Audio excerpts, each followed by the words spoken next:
বিদ্যুতের মূল্য বৃদ্ধির সিদ্ধান্ত দিলেন। এটা জাতীয় সংসদকে, জনমতকে অস্বীকার করা, জনগণের প্রতিনিধিদের প্রতি অবজ্ঞা দেখিয়েছেন আপনি।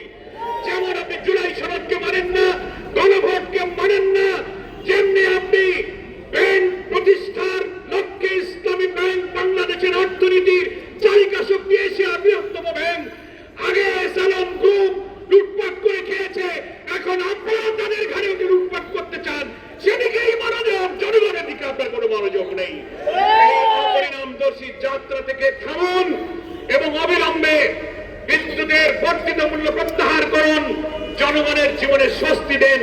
তা না হলে কি পরিণতি হয় বাংলাদেশের মানুষের কাছে, জুলুম অত্যাচারী দলীয় করের পরিণতির ওয়াজ নসিহত আর করা লাগবে না, পেছনে তাকালেই সে শিক্ষা আপনারা দেখতে পাবেন। আমরা ভদ্রতার সাথে বলি, 5 বছর অনেক সময়, 3 মাসেই যা অবস্থা, মন্ত্রীরা যেখানেই যাইতেছেন সাধারণ জনগণ বলে ভুয়া ভুয়া ভুয়া।